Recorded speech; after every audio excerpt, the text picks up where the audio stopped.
Okay, so I'm keeping this on the that recording mode. Okay, so linear independence and linear dependence वाला part हम लोग अब चालू करने वाले हैं आज के लेक्चर के लिए, and that is the most important question. इसके थियरम भी आते हैं, इसके न्यूमेरिकल्स मतलब के सम्स भी आते हैं, दोनों चीज इसकी आती है। सो ये हमको करना है linear independence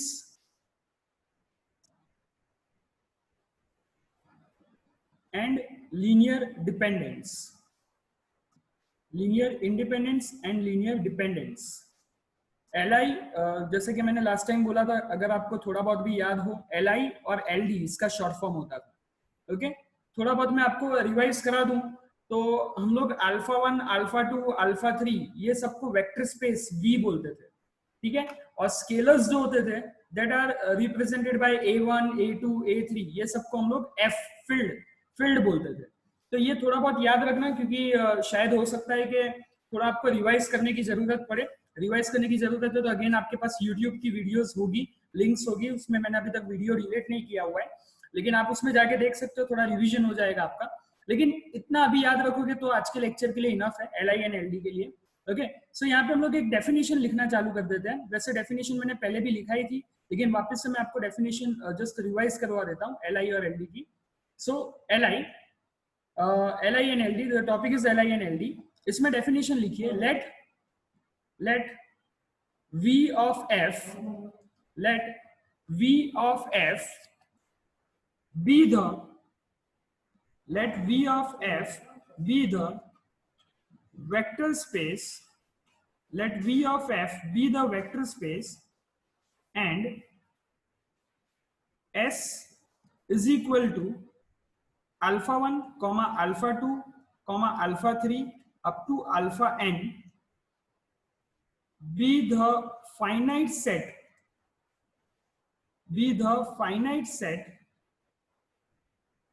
of vectors, be the finite set of vectors v of f, be the finite set of vectors v of f, then set of vectors alpha 1, alpha 2 up to alpha n are said to be linearly independent, are said to be linearly independent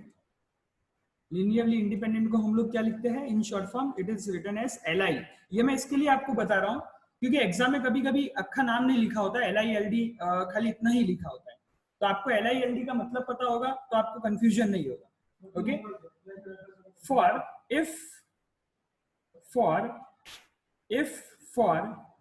scalars a1, a2, a3 up to an, इसका मैं मतलब बता देता हूँ, don't worry, ये एक definition language है तो पहले आप लिख लीजिए, बाद में मैं इसका मतलब आपको समझा देता हूँ। a1, a2, a3 up to an which belongs to a field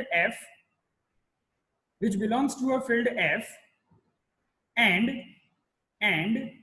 a1 alpha 1 plus a2 alpha 2 plus a3 alpha 3 up to प्लस करके up to an alpha n is equal to 0, an alpha n is equal to 0, that implies a1 is equal to a2 is equal to a3 up to is equal to an is 0, that implies a1, a2, a3 up to an is 0, up to an is 0। Okay, so यहाँ पे ये definition है, समझ लीजिए ये चीज में क्या बोला हुआ है, डेफिनेशन में क्या बोला हुआ है। हम लोगों ने यहाँ पे क्या डिफाइन किया, तो मैं कुछ आपको अंडरलाइन करवा के समझाने की कोशिश कर रहा हूँ। हम लोगों ने यहाँ पे डिफाइन किया, what we have defined is this topic linearly independent. हम लोगों ने यहाँ पे क्या डिफाइन किया, एल को डिफाइन किया हुआ है। Okay, so for that I have taken some vector, ये मैंने क्या लिए हुए हैं, कुछ वेक्टर्स लिए हुए हैं, alpha 1, alpha 2, alpha 3, alpha n। I have taken some vector from a vector space V of f। एक वेक्टर स्पेस है, उसमें से मैंने कुछ वेक्टर सिलेक्ट कर लिए। अल्फा 1 हो गया, अल्फा 2 हो गया, अल्फा एन, बहुत सब वेक्टर्स है, लेकिन उसमें से मैं गिने चुने मतलब के फाइनाइट, गिने चुने मतलब के फाइनाइट वेक्टर्स को सिलेक्ट कर रहा हूं। ओके, और मैं कुछ स्केलर्स भी सिलेक्ट कर रहा हूं साथ ही साथ में, जिसका नाम क्या है A1 A2 A3 up to AN। तो वो स्केलर है इसलिए मैंने फील्ड में से उसको सिलेक्ट किया हुआ है। Okay, so I have selected some vectors, I have selected some scalars. Okay, and now what I am doing is I am taking the linear combination of it. मैंने क्या ले लिया, so most important यहाँ पे मैंने क्या ले लिया, linear combination ले लिया। so A1 A alpha 1 A2 alpha 2 A3 alpha 3 up to AN alpha n is equal to 0 मैंने ले लिया। ओके, सो ये मैंने लीनियर कॉम्बिनेशन लिया, और अगर ये लीनियर कॉम्बिनेशन में अगर ये वाली पॉसिबिलिटी बनती है, ये वाली पॉसिबिलिटी मतलब क्या, कि जितने भी मेरे पास स्केलर है A1 A2 A3 A2 AN A3 up to AN, और ये सारे की वैल्यू खाली एक ही बनती है, 0 बनती है। ओके, मैंने स्केलर जो सिलेक्ट किए उसमें कुछ भी आंसर आ सकता है ना। स्केलर मतलब क्या, that can be a real number. Okay, real number मतलब क्या, 1 2 3 4 5 6 कुछ भी आंसर आ सकता है। बट यहाँ पे क्या बोला हुआ है कि आपको कुछ भी आंसर नहीं मिला, आपको क्या आंसर मिल रहा है, you are only getting the value 0। आपको क्या मिल रहा है, खाली और खाली वैल्यू 0 मिल रही है, यू आर ओनली गेटिंग। ये लीनियर कॉम्बिनेशन इस तरह से एडजस्ट होगा कि आपको खाली वैल्यू क्या मिल रही है, 0 मिल रही है, only and only 0 is possible. तो ये जो वेक्टर्स है, तो जो ये वेक्टर्स है ये जो वेक्टर्स है वो लीनियरली इंडिपेंडेंट कहलाएंगे। ओके, यानी स्केलर अगर 0 मिल रहे हैं तो वेक्टर्स एलआई हो जाएंगे। अगेन, स्केलर अगर आपको 0 मिल रहे हैं तो वेक्टर्स को आप बोलोगे कि दे आर लीनियरली इंडिपेंडेंट, मतलब दोनों में कोई रिलेशन नहीं है। ओके, क्लियर यहां तक सबको, यस और no? Yes sir. Okay, yes sir. Good good good. तो इन शॉर्ट, अगर मेरे को इन शॉर्ट लिखना हो कि शॉर्टली मैं क्या बोल रहा हूं, तो in short what I want to say is कि मैंने कुछ वेक्टर सिलेक्ट किए alpha 1 alpha 2 up to alpha n, जो मेरे vector space V of f में से हो गए। मैंने कुछ स्केलर सिलेक्ट किए A1 A2 up to AN, ये मेरे कहां से हो गए, ये मेरे कोई फील्ड में से हो गए। And but obviously vector space is defined on the field, ये हम लोगों ने पहले बात की हुई है। ओके, अब मैं क्या कर रहा हूं, I am taking the linear combination of it. So मुझे क्या मिलेगा, A1 alpha 1 A2 alpha 2 up to AN alpha n। ये एक इक्वेशन में बना रहा हूं। इक्वेशन कब होगा, व्हेन इट इक्वेट टू 0, उसको हम लोग इक्वेशन बोलते हैं। अगर मैं आपको थोड़ा 10th स्टैंडर्ड का याद करा दूं, सो अगर x² + 2x + 1 अगर ये लिखा होता है तो it is called a polynomial. इसको हम लोग क्या बोलते हैं, it is called a polynomial. Okay, ये क्वाड्रेटिक पॉलिनोमियल है। ओके, लेकिन ये क्वाड्रेटिक पॉलिनोमियल के आगे मैं इक्वेट टू 0 कर दूं, इक्वल टू 0 लिख दूं, तो ये इक्वेशन बन जाएगा। सो इक्वेशन कब बोलते हैं हम लोग, when something is equate to 0। अगर कोई चीज इक्वेट टू 0 हो जाएगी तो उसको आप इक्वेशन बोलोगे। सिमिलरली अगर मैं लिखूं कि x³ + 2x² + 2x + 1, तो ये अभी पॉलिनोमियल है, लेकिन अगर मैं इसको इक्वेट टू 0 कर दूं तो ये इक्वेशन बन जाएगा। So when something is equal to 0, then and only then it is called an equation. So यहाँ पे मैंने क्या किया, I have some vectors, I have some scalars, and what I am doing, I am taking the linear combination and I am equating it to 0. मैं उसको equate to 0 कर देता हूँ। अब equate to 0 करूंगा तो आप पॉलिनोमियल में पढ़ चुके हो कि आप इसको सॉल्व करते थे and you are getting some answer, right? मैं एक आपको सम सॉल्व करके दिखा देता हूँ, कुछ लोगों को शायद ना पता चले तो।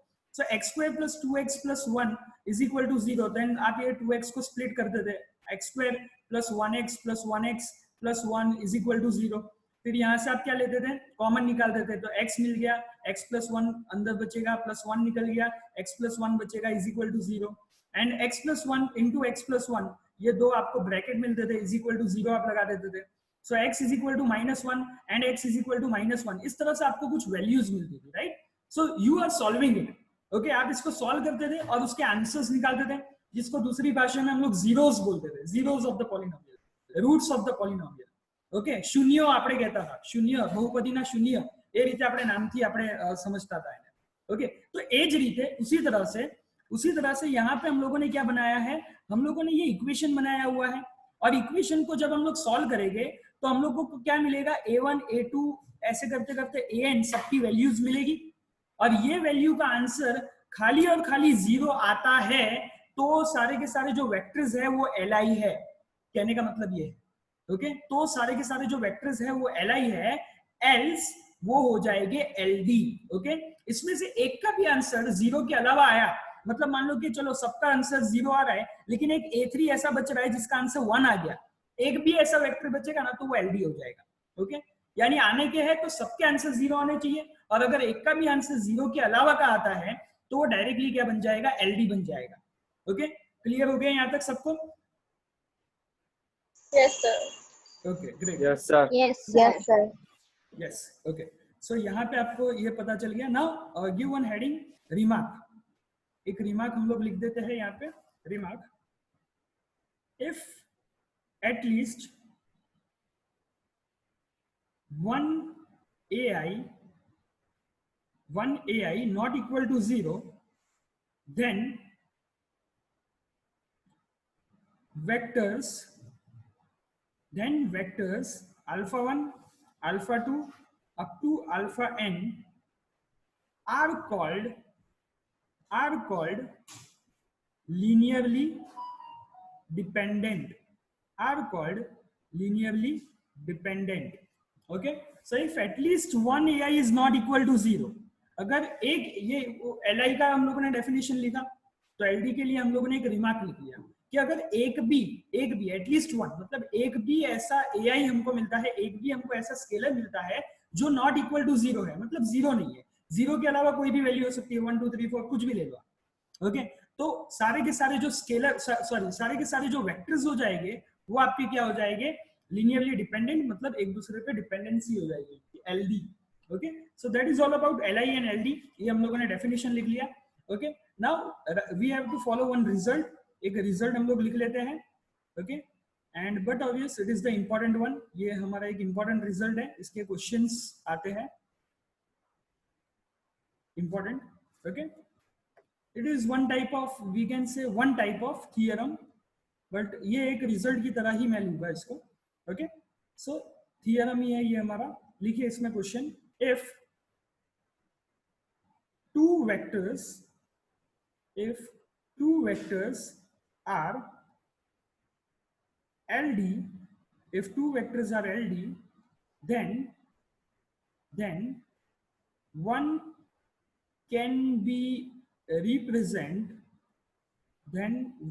can be represent, सॉरी इसको हम लोग पास्ट टेंस में कर देते हैं, one can be represented as the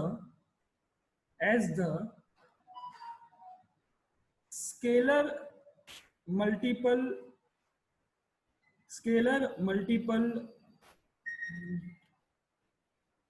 of other.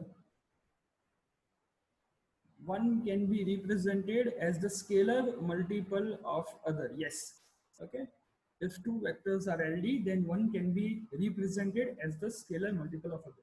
सही है, ओके, लिख लिया ये सबने? कुछ बाकी है किसी का पहले वाले में? तो मैं स्क्रीन कर दूं पीछे वाली? No, sir. ओके, सो हो गया है, तो मैं आगे बढ़ूं? लिख लिया सबने? Yes, sir. Yes, sir. Okay,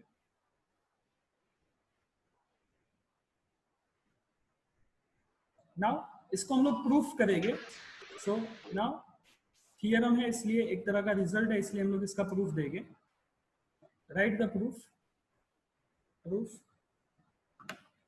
the proof can be given as कि हम लोग यहाँ पे पहले दो वेक्टर्स ले लेते हैं। लेट अल्फा एंड बीटा, दो वेक्टर्स में सिलेक्ट कर रहा हूँ, alpha and beta belongs to the vector over the field F.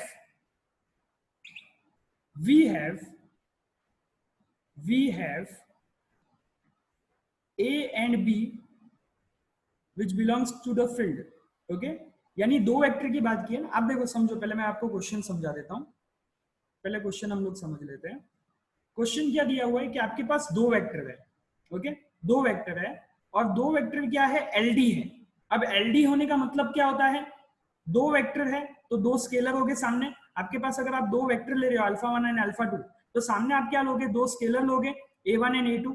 अब A1 A2 आपका स्केलर हो गया, अल्फा 1 एंड अल्फा 2 आपका क्या हो गया, वेक्टर हो गया। अगर वो LD है, LD का मतलब क्या होता है कि आपको कम से कम एक AI ऐसा मिलेगा जो 0 नहीं है। मतलब आप समझो कि A1 और A2 दोनों में से एक ऐसा स्केलर होगा जिसकी वैल्यू 0 ना हो।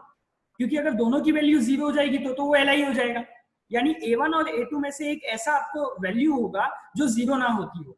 यानी A1 शायद हो सकता है कि वो 0 ना हो, या A2 हो सकता है कि शायद वो 0 ना हो। Okay, so you have two vectors and वो बोला हुआ है कि दोनों LD है, they are linearly dependent. So यहाँ पे क्या बोला हुआ है, if they are linearly dependent then one can be represented as the scalar multiple of other। यानी एक वेक्टर को आप दूसरे वेक्टर में स्केलर मल्टीप्लिकेशन में आप रिप्रेजेंट कर सकते हो। ओके, सो बस इसको ही हमको प्रूफ करना है, इतना कुछ इसमें मुश्किल नहीं है। मैं आपको जैसे प्रूफ चलेगा तो आपको पता चल जाएगा कि क्या बोलने की कोशिश की है। ओके, सो अब यहाँ पे हम लोगों ने क्या ले लिए, दो वेक्टर ले लिए, दो स्केलर ले लिए, तो इसका लीनियर कॉम्बिनेशन भी ले लेते हैं। देयरफॉर क्या हो जाएगा यहाँ पे, A alpha plus B beta is equal to 0, right. ये लीनियरली कॉम्बिनेशन इक्वल टू 0 कर दिया। ओके, ये इतना पता चला सबको। जो भी हम लोग LI LD के लिए कंडीशन जो देखते हैं वही कंडीशन मैं लिख रहा हूँ। अल्फा बीटा लिया, ए बी लिया, उसको मैंने क्या कर दिया, A alpha plus B beta equal to 0 कर दिया। Here it is given that, यहां पे ये दिया हुआ है, it is given that alpha and beta, दो vectors are LD linearly dependent. यहां पे मैं अक्खा लिख लेता हूं, दोनों क्या है, लीनियरली डिपेंडेंट। लीनियरली डिपेंडेंट का मतलब क्या होता है, ऊपर आपने एक रिमार्क लिखा हुआ है कि अगर लीनियरली डिपेंडेंट होगे तो क्या होगा, दोनों में से एक स्केलर जो होगा वो 0 नहीं होगा। ओके, तो ये लीनियरली डिपेंडेंट हो गया। सो what I can do is, दोनों में से कोई एक एटलीस्ट, हो सकता है कि दोनों नॉन जीरो हो, है ना। कंडीशन क्या क्या हो सकती है, एटलीस्ट बोला हुआ है। एटलीस्ट मतलब ए नॉन जीरो हो सकता है, या फिर बी नॉन जीरो हो सकता है, या फिर दोनों नॉन जीरो हो सकते हैं। कंडीशन ये होगी, ओके, या फिर ए नॉन जीरो है, या फिर बी नॉन जीरो है, या फिर दोनों नॉन जीरो है। मतलब हमको 0 नहीं मिलना चाहिए, कोई एक ऐसा एटलीस्ट वन ऐसा स्केलर हमको मिलना चाहिए जो 0 ना होता हो। तो अभी मैं क्या ले लेता हूं, सो इफ, पहला मैं लेता हूं ये वाला case. Okay, so if a is not equal to 0, okay, a को मैंने क्या ले लिया, a is not equal to 0, यानी a मेरा 0 नहीं है। Okay, so I am taking what, a is not equal to 0। Okay, so अब a 0 नहीं है तो ये वाला जो, इसको मैं इसको एक ब्लॉक बना देता हूं, इसको मैं इक्वेशन 1 बना देता हूं। So if a is not equal to 0, अगर a 0 नहीं है देन इक्वेशन 1 क्या हो जाएगा, देखिए इक्वेशन 1 में मैं ए अल्फा को पकड़ के रखता हूं, बी बीटा को मैं राइट हैंड साइड पे भेज देता हूं, माइनस बी बीटा हो जाएगा, एंड ए को मैं डिवीजन में भेज दूंगा, क्योंकि ये 0 नहीं है तो डिवीजन में जा सकता है। ओके, अगर वो 0 होता तो डिवीजन उसका पॉसिबल नहीं होता। कहने का मतलब ये है ना। कभी भी आप डिवीजन में ऐसा देखा हुआ है कि जैसे कि 3/0, ये ऐसी कोई चीज बनती ही नहीं है, क्योंकि जो भी चीज डिवीजन में होगी वो नॉट 0 होनी चाहिए, तभी उसका डिवीजन, इसको हम लोग इनफाइनाइट बोल देते हैं। या फिर अगर आपने ट्रिग्नोमेट्री के टेबल में आपने इसको देखा होगा, ऐसी कोई वैल्यू को तो आप उसको बोलते हो not define. Okay, not define आप बोलते हो इसको, तो ऐसी कोई वैल्यू होती ही नहीं है। तो कहने का मतलब क्या है कि ए को आप, अब क्योंकि वो नॉन जीरो है तो ए को आप नीचे भेज सकते हो। तो अल्फा क्या हो जाएगा, B upon A into beta. Okay, alpha क्या हो जाएगा, B upon A into beta. अब यहाँ पे बी और ए क्या है, what is B and A, B and A are the scalars. Okay, so आपने क्या किया, अल्फा को रिप्रेजेंट कर दिया as a scalar multiple of beta. यानी यहाँ पे क्या लिख सकते हो, नेक्स्ट लाइन में आप लिखना, मेरे पास स्पेस नहीं है तो मैं यहाँ पे कंटिन्यू कर रहा हूँ। Therefore alpha can be written as a scalar multiple of beta. Okay, देखो अब आपका जो थियरम है वो एक बार पढ़ लो, अब आपको समझ में आ जाएगा। थियरम, एक खाली थियरम की लाइन पढ़ लो और ये लिख लो, तब आपको क्लियर हो जाएगा कि क्या बोलने की कोशिश की है। कि अगर LD है मतलब एक आपको ऐसा स्केलर मिलेगा जो नॉन जीरो है, तब आप क्या कर सकते हो, एक वेक्टर को दूसरे वेक्टर में रिप्रेजेंट कर सकते हो। और यहाँ पे आपने वही किया, अल्फा को आपने रिप्रेजेंट किया in terms of beta. Okay, when the LD situation is given to you. Okay, जब आपको LD की सिचुएशन दी थी तो you have represented alpha as in terms of the scalar multiple of beta. Okay, लिख लिया सबने, तो डन बोलिए, तो आगे बढ़े हम। Yes, sir. Yes, sir. Yes, sir. Okay, good. सो यहाँ पे तो ये a नॉट इक्वल टू 0 वाली कंडीशन हो गई। सिमिलरली हम लोग क्या कर सकते हैं, b नॉट इक्वल टू 0 वाली कंडीशन भी देख सकते हैं। सो नाउ अब हम लोग b नॉट इक्वल टू 0 वाली कंडीशन देखेंगे। So now if b not equal to 0, then in equation 1, आपका जो equation 1 है, in equation 1 हमारे पास क्या है, a alpha plus b beta is equal to 0, ये हमारा equation 1 है। अब मैं b beta को पकड़ के रखता हूँ, a alpha को मैं राइट हैंड साइड पे भेज देता हूँ, तो मेरे पास क्या हो जाएगा, b beta is equal to minus a alpha। अब ये b not equal to 0 है, तो b को मैं डिवीजन में भेज पाऊंगा मैं, सो बीटा का वैल्यू क्या आ जाएगा, it will be minus a upon b alpha. Okay, तो ये आपका बीटा का वैल्यू आ जाएगा minus a upon b alpha. And hence, इसलिए मैं क्या कह सकता हूँ, हेंस या देयरफॉर जो भी आपको लिखना हो, hence beta can be represented as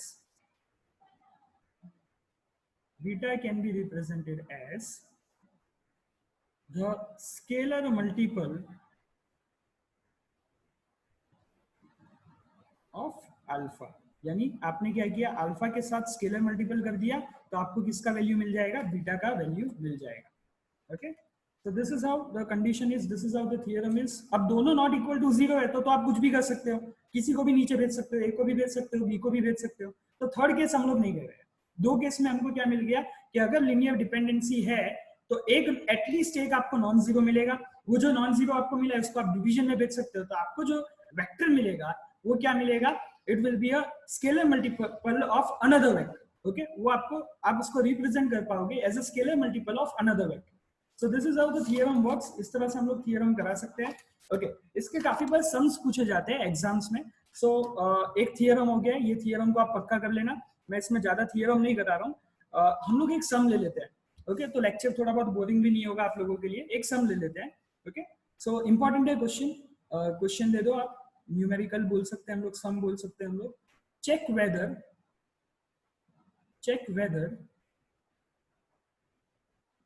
the given vectors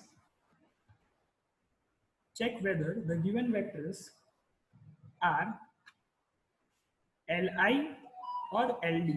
check कीजिए कि आपके पास जो गिवन वेक्टर है वो li है या ld है, वो आपको चेक करना है। वेक्टर्स जो आपको दिए हुए हैं वो ये है, alpha 1 is equal to 1 2 3, alpha 2 is equal to 1 0 0, alpha 3 is equal to 0 1 0, alpha 4 is equal to 0 0 1। Okay, 0 0 1। Okay, तो आपको चार वेक्टर दिए, alpha 1 1 2 3, alpha 2 1 0 0, alpha 3 0 1 0, alpha 4 0 0 1। Okay, and alpha 1, alpha 2, alpha 3, alpha 4, this all are from the vector space B3 of the field R। मतलब real number का third tuple है, triple tuple है। Okay, tuple इसका क्या होता है कि इसका डायमेंशन क्या है, 3। ओके, मतलब हम लोग जो वेक्टर्स ले रहे हो किसमें से ले रहे हैं, we are taking from R3। कहने का मतलब ये हुआ। ओके, हम लोग जो भी वेक्टर्स ले रहे हैं it is from the R3। ओके, सो हम लोगों ने क्या ले लिया है, अल्फा 1, अल्फा 2, अल्फा 3, अल्फा 4, ये चार वेक्टर है आपके पास। आपको चेक करना है कि ये li है या ld है, दोनों में से कोई एक आपको होना चाहिए। ये li है कि ld है वो आपको चेक करना है। Okay, so this is the question. Now इसका सॉल्यूशन हम लोग देखते हैं। So now solution part.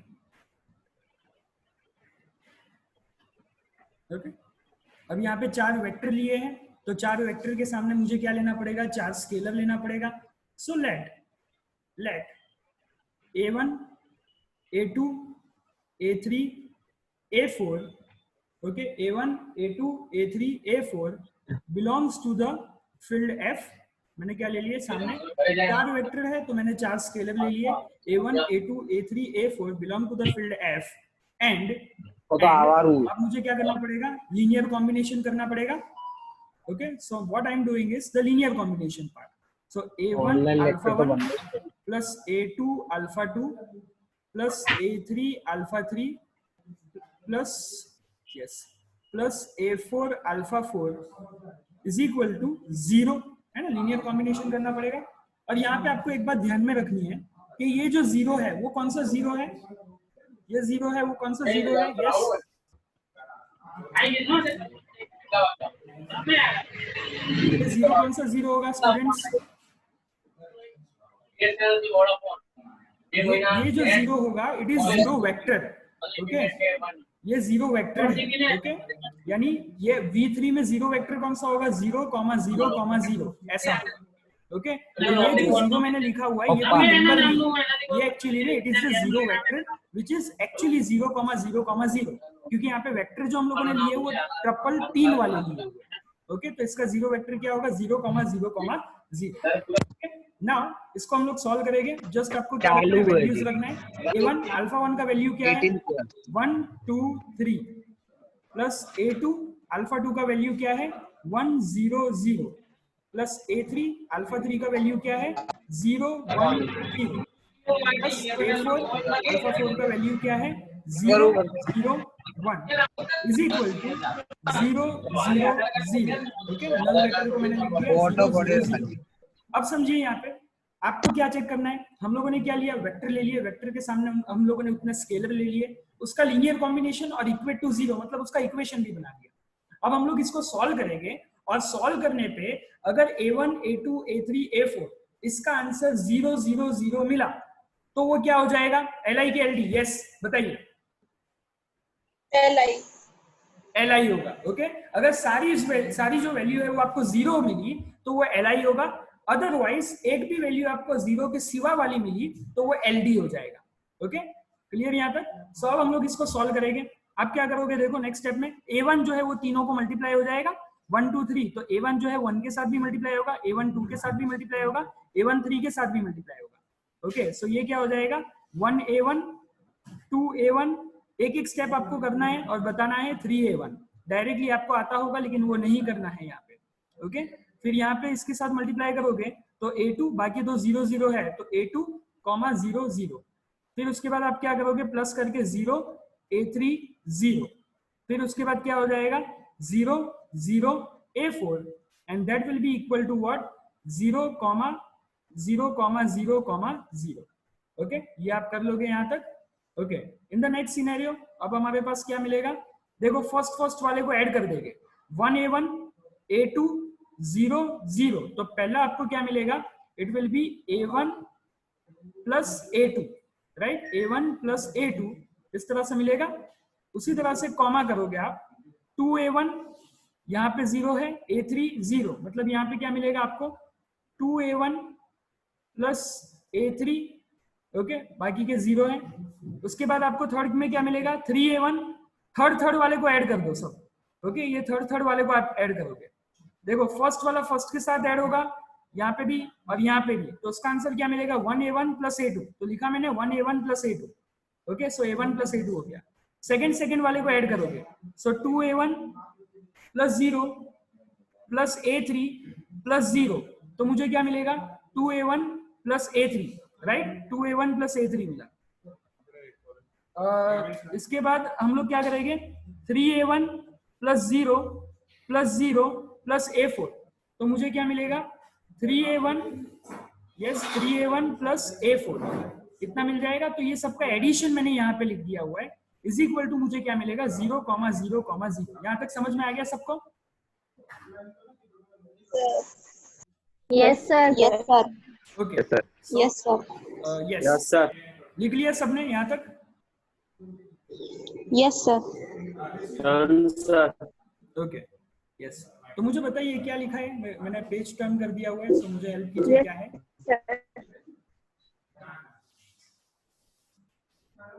A1 plus A2 A1 plus A2 comma 2A1 plus A3 2A1 plus 2A1 plus A3 3A1 plus A4 3A1 plus A4 3A1 plus A4 equals to 0 0 yes is equal to 0 0 0। Okay, अब यहाँ पे हम लोग compare कर लेंगे क्योंकि बीच में equal to है।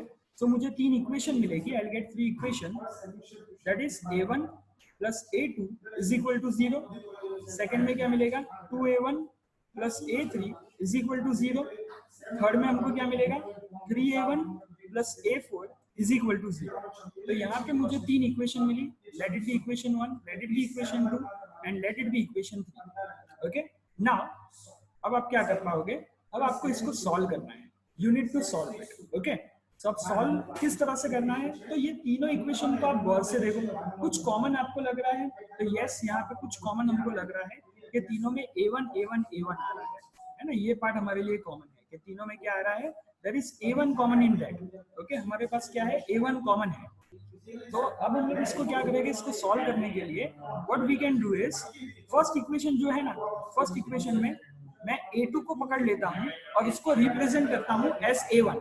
सो A2 क्या हो जाएगा मेरे लिए, it will be minus A1। A2 can be represented as minus A1। तो ये आपका हो गया पहला इक्वेशन। अब मैं सेकंड इक्वेशन को सॉल्व करूं, तो सेकंड इक्वेशन में मैं A3 को पकड़ लेता हूं और A3 को किस तरह से लिख पाऊंगा, it can be written as minus 2A1। So A3 can be written as minus 2A1। और जो मेरा थर्ड इक्वेशन है उसको मैं किस तरह से लिख सकता हूँ, the third equation can be written as A4 is equal to A4 is equals to equal to minus 3A1 -3A1. minus 3A1 yes minus 3A1। तो यहाँ पे तीनों चीजों को मैंने क्या ले लिया, A1 के सामने रिप्रेजेंट कर दिया। ओके, अब उसके नीचे ही आप लोग कंटिन्यू करना, मेरे पास स्पेस नहीं है तो मैं यहाँ पे ही बाजू में कंटिन्यू कर रहा हूँ।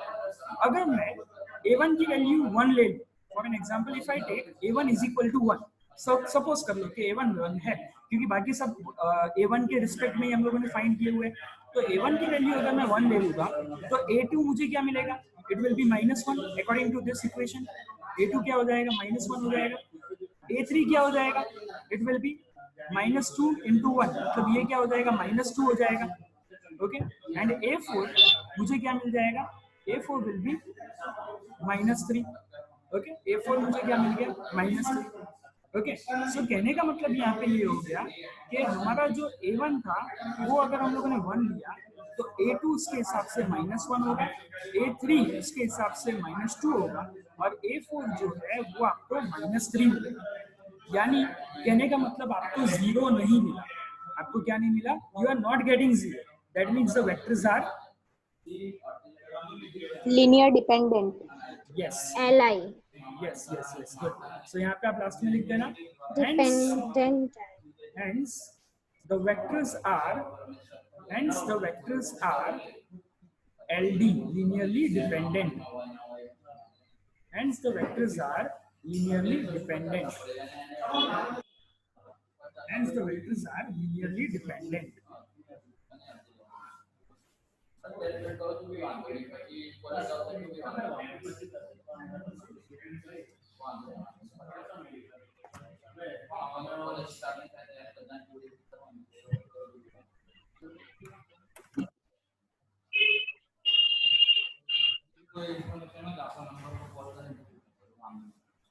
Okay.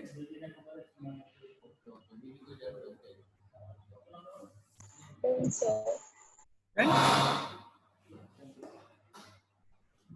complete कर लो इतना। done sir Yes, good. Done, sir. Okay, okay.